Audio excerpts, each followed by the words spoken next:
Hello Hearthstoners, here we are again with Love the Tentacle, moving right up the ladder for the season. We're going to try and hit Legend using Control Warrior because they say it can't be done. Well, let's see what happens. Garrosh Hellscream, this is most likely a pirate build. Pirates are a little bit better than 50-50 for this deck because if you pull a Reno, it's pretty much a game. And you just use your early control until you can drop Reno, and then follow up with big beasts like the Dragon Lord there. Sleep with the Fishes will come in handy at some point, even though probably not right away. Bash is great. Faceless I could probably do without. Let's see what he's got. There's a small chance he's not playing Pirates too. He could be playing a Control Warrior build or a Dragon Warrior. Dragon Warrior I haven't had as much trouble with. Control Warrior a little bit more so. It's Pirates. There goes Patches to the dome. You usually don't bring out a deck hand without a weapon, but you know, I'm not going to fault him. Just armor up and take another 1 point of damage. Waiting to be able to bash.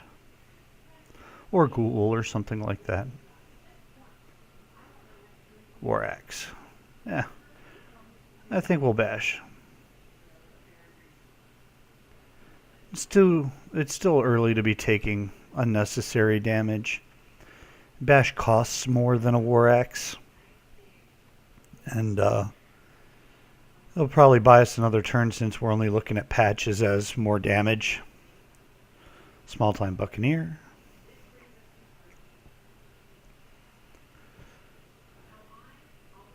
Well, that's interesting. Crusader. Oh, Ghoul. Ghoul's great. Now, the other option would be just to armor up and drop the War Axe and hit that Small Time Buccaneer before he could put a weapon in play. Would have been a just as effective play, but then you would have had to double hit the Crusader on the following turn.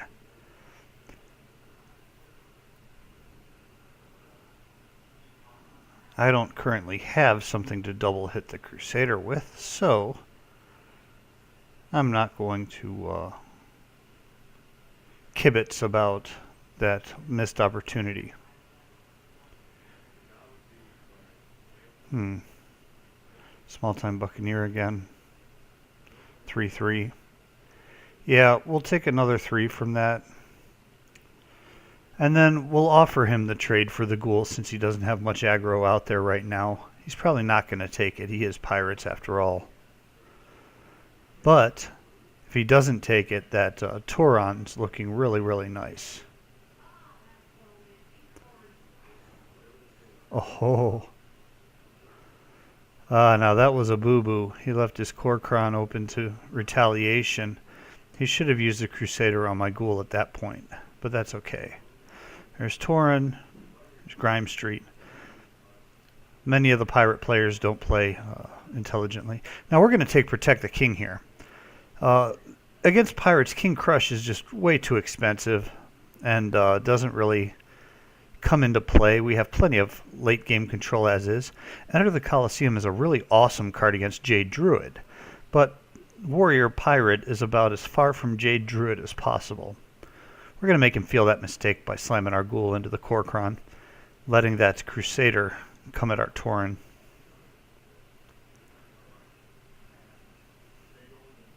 Unless he's got an Arcanite Reaper or something like that, some form of a weapon.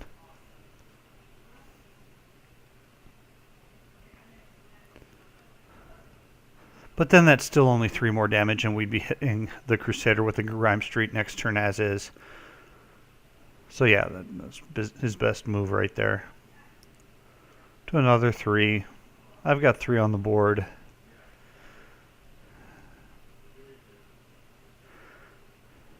We're looking alright so far. He only has 1 minion out. We're down to 14. Now, Aggro Pirate can really, really get splashy, and we don't want that. So we're going to make a Kor'kron. Gonna take care of his via fishes, leaving us with a board control situation here. Again, as soon as I pull that Reno, he should scoop.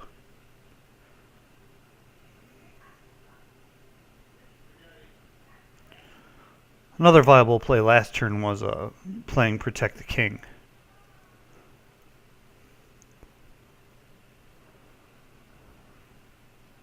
Yeah. Don't burst unless you can Alpha Strike, you silly, silly warrior. We'll play Protect the King just to put a taunter out there. Armor up. And kill his threat. Do a lot of damage.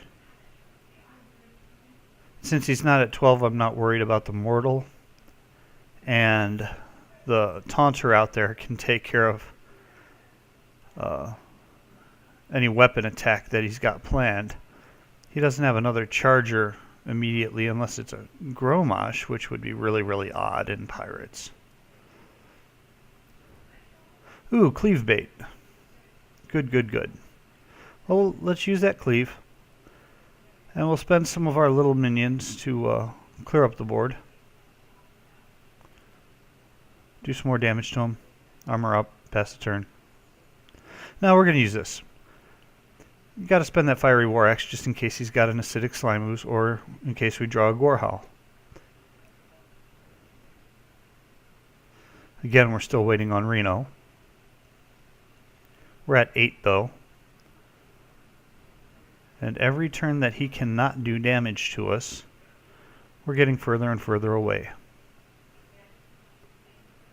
I can't kill it, which isn't necessarily good. But I find that this deck gives me answers as soon as I need them.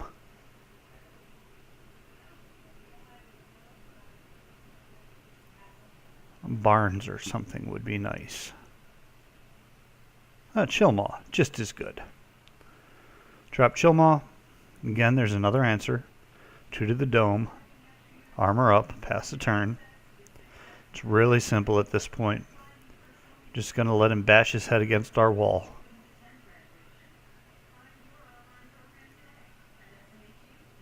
Now, I'm sure he can do 2 or 10 damage worth, but he probably can't do 10 damage worth through the taunters. So we're going to try to keep those taunters up from now until the point where we get Reno.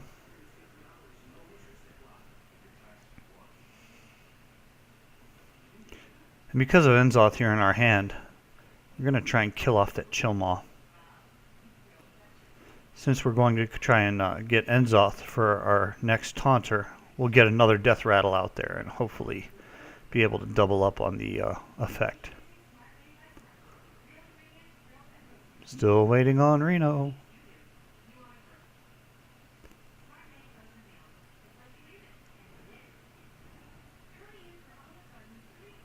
Yeah, that looks like game. He's out of options at this point.